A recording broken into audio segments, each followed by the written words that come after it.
चलो दोस्तों, नमस्कार दोस्तों, जय हिंद। लक्ष्यम एकेडमी में आप સૌનું હું પિનાકિન મારું હાર્દિક સ્વાગત કરું છું। દોસ્તો, જીએસઆરટીસી દ્વારા તાજેતરમાં હેલ્પરની ભરતીની જાહેરાત કરવામાં આવી છે, બરાબર છે। ખાસ ખૂબ જ મોટી સંખ્યામાં આ ભરતીની જાહેરાત કરી છે।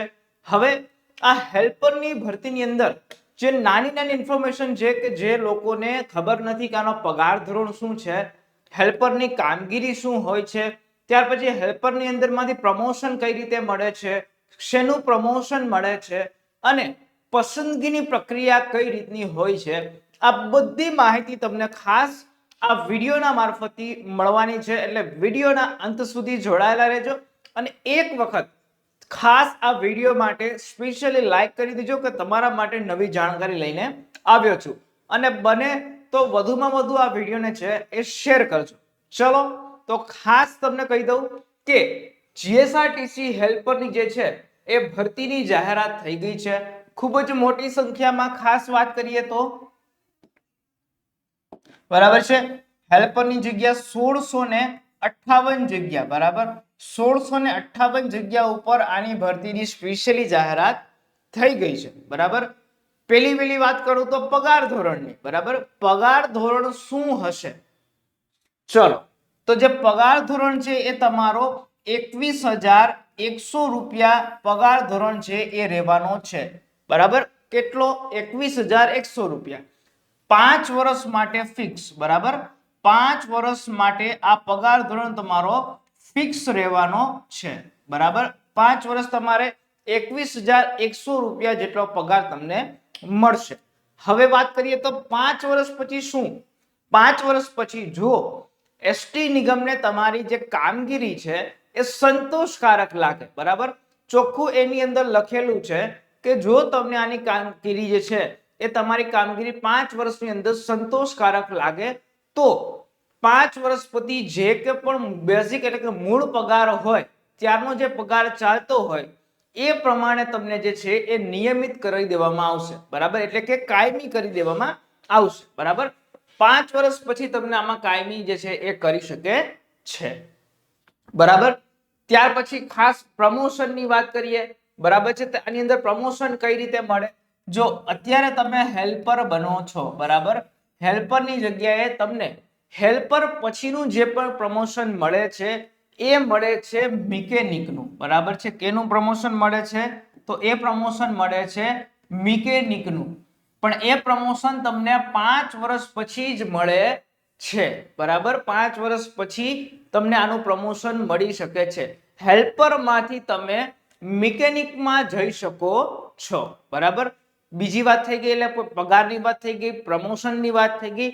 હવે તમારી કામગીરી શું હોય છે એની ચર્ચા કરીએ તો હેલ્પરની કામગીરી શું હોય છે? તમે હેલ્પર છો, બરાબર, એટલે તમારે મદદ કરાવવાની હોય છે। જ્યારે કોઈ પણ એસટી બસ જે છે એ કોઈ પણ એના જે છે શિપ ની અંદર આવે છે, શેડની અંદર, એટલે કે જેનું શેડ હોય કે જ્યાં એસટી બસ બધી રિપેર થતી હોય, કોઈ પણ પ્રોબ્લેમ હોય તો ત્યાંનું ગેરેજની અંદર આવતી હોય છે, બરાબર।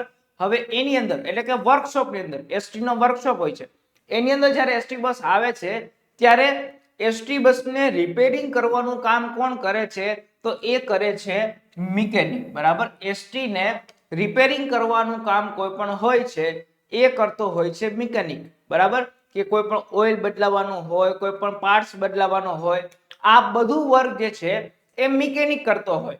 પરંતુ હવે મિકેનિક એકલો બધું સંભાળી શકે નહીં, એના માટે આ બધી વસ્તુ માટે એને કોઈ પણ હેલ્પ કરવા વાળાની જરૂર પડે। હવે આ હેલ્પ કરવા વાળો જે વ્યક્તિ હોય છે એનું નામ હોય છે હેલ્પર, કે જેને મિકેનિક જે કંઈ પણ કહે એ બધી વસ્તુમાં એને આમાં હેલ્પ કરાવવાની હોય છે, બરાબર છે। એ રીતની કામગીરી જે છે એ સ્પેશિયલી આ હેલ્પરની હોય છે, બરાબર। હેલ્પરની કામગીરી એ રીતની હોય છે, સમજાય છે? કઈ રીતે? કે જો મિકેનિક જ્યારે કોઈ પણ બસ આવે છે ત્યારે મિકેનિક બસને રિપેર કરે છે તો જે છે મિકેનિકને મદદ કરાવવાનું કામ એ કામ હોય છે હેલ્પરનું, બરાબર। જે મિકેનિક કહે એ તમારે કામ કરવાનું હોય છે, બરાબર। આ વાત થઈ ગઈ કામગીરીની। ચલો પગારની થઈ ગઈ, કામગીરીની થઈ ગઈ અને ત્યાર પછી પ્રમોશનની વાત થઈ ગઈ, બરાબર. આ ત્રણેય વસ્તુ આપણી કમ્પ્લીટ થઈ ગઈ. હવે ચોથી વસ્તુ આવે છે પસંદગી પ્રક્રિયાની. આ પસંદગી પ્રક્રિયા કઈ રીતે હશે, બરાબર. હવે આની અંદર તમને સ્પેશિયલી કઈ રીતે કહેવામાં આવ્યું છે કે તમારી લઘુત્તમ શૈક્ષણિક લાયકાત હોય, બરાબર. એટલે કે જો તમે આઈટીઆઈ માં કોઈ પણ જે એમાં લખેલા છે એ ટ્રેડ કરેલું હોય, એના માર્ક જે છે કેટલા ગણા છે, બરાબર. 55% નું વેઇટેજ જે છે, બરાબર. આઈટીઆઈ માં તમે જો જે રીતે 1 વર્ષનો કોર્સ કરેલો હોય એના 55% નું વેઇટેજ જે છે એ ગણવામાં આવશે, બરાબર છે. ત્યાર પછી બીજી વસ્તુ શું હોય છે કે જો તમે એપ્રેન્ટિસ નું જે છે 1 વર્ષનું જે છે કરેલું છે, એપ્રેન્ટિસ તરીકે કામ 1 વર્ષમાં કરેલું છે, તો તમને એ એપ્રેન્ટિસના વધારાના 15% નું જે છે એ વેઇટેજ મળે છે, બરાબર. વધારાના 15% નું વેઇટેજ મળે છે. અને ત્રીજી વસ્તુ છે કે તમારી લેખિત પરીક્ષા. જે લેખિત પરીક્ષા જે છે એ તમારી 100 માર્કની રહેવાની છે, બરાબર. હવે એની અંદર એનો રેશિયો કેટલો નીકળશે, બરાબર. એ તમને કેટલા વેઇટેજમાં આવશે, એ 30% ના વેઇટેજમાં જે છે એના માર્ક ગણવામાં આવશે. આ બધી વસ્તુ થઈ અને કુલ 100% જે છે એ વેઇટેજ કેલ્ક્યુલેટ કરવામાં આવશે. હવે ખાસ એમાં જે લખેલું છે એ બાબતની ચર્ચા આપણે કરીએ તો, બરાબર, કે જો આઈટીઆઈ ના 55% વેઇટેજ ગણવામાં આવશે. જે રીતે મેં તમને કીધું, જે તમારે ટ્રેડ કરેલો હોય અને એ તમારા સર્ટિફિકેટની અંદર જેટલા માર્ક હોય એ પ્રમાણેનું વેઇટેજ 55% પ્રમાણે એ લોકો ગણશે. ત્યાર પછી જો તમે એપ્રેન્ટિસ કરેલું હોય, બરાબર, એપ્રેન્ટિસ કરેલું હોય અને એ સર્ટિફિકેટ એમાં એડ કરો છો, એડિશનલ એટલે અગ્રતાના માર્ક, એમાં તમને 15% ના વેઇટેજ પ્રમાણે માર્ક તમારા ગણવામાં આવશે. આ બંનેના વેઇટેજ થઈને કુલ કેટલું થયું, તો એ થયું 70% વેઇટેજ.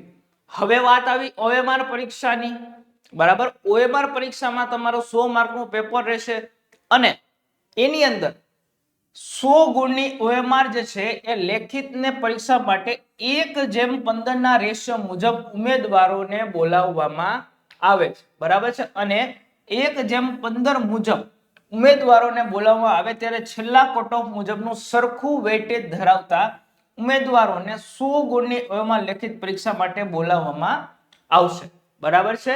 એટલે કે આ ત્રણેય વસ્તુ કેલ્ક્યુલેટ કરી એટલે કે 100 માર્કનું પેપર છે એમાં 1:15 ના રેશિયો માટે ગણી અને ત્યાર પછી તમને જે છે એ પસંદગી કરવામાં આવે છે, બરાબર છે. હવે ત્યાર પછી જે 30% વેઇટેજ જે છે અને 70% વેઇટેજ જે છે કેલ્ક્યુલેટ કરી અને 100% જે થાય છે એમાંથી આખું જે વેઇટેજ કેલ્ક્યુલેટ કરી તમારા લઘુત્તમ શૈક્ષણિક લાયકાતના માર્ક, તમારા એપ્રેન્ટિસના માર્ક અને તમારા ઓએમઆર પરીક્ષાના માર્ક, આ ત્રણેય વસ્તુ ભેગી કરી અને અલગથી તમારું મેરિટ યાદી જે છે અને કઈ રીતે તમારા કેટેગરી વાઇઝ મેરિટ જે છે એ આમાં બનાવવામાં આવશે, બરાબર છે. કઈ રીતે કેટેગરી વાઇઝ જે છે એની મેરિટ યાદી બનાવવામાં આવશે, બરાબર છે. ચલો, ખાસ સમજાઈ ગયું કેટેગરી વાઇઝ મેરિટ બનાવવામાં આવશે. અને એના પછી એક જગ્યા સામે, બરાબર છે, ચોખ્ખું લખેલું છે, એક જગ્યા સામે 1.5 ગણા મુજબના ઉમેદવારોને જે છે એ ડીવી એટલે કે ડોક્યુમેન્ટ વેરિફિકેશન માટે સિલેક્ટ કરવામાં આવશે, બરાબર છે. સિલેક્ટ કરવામાં આવશે.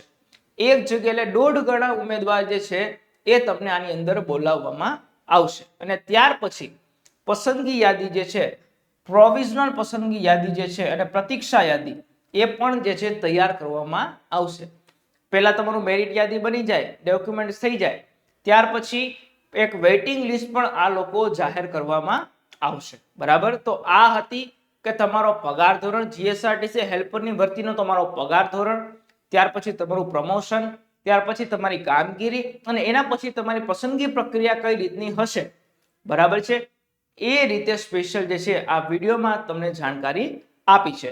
તો ખાસ આ વિડીયોને જોયો હોય તો વિડીયોને ખાસ લાઈક કરી દેજો, ચેનલ પર નવા હોય તો સબસ્ક્રાઇબ કરી દેજો અને આવા નવા બીજા જાણકારી ભર્યા વિડીયો સાથે મળીશું નેક્સ્ટ સેશનમાં, નેક્સ્ટ વિડીયોમાં. ત્યાં સુધી મને રજા આપો. જય હિન્દ, જય ભારત.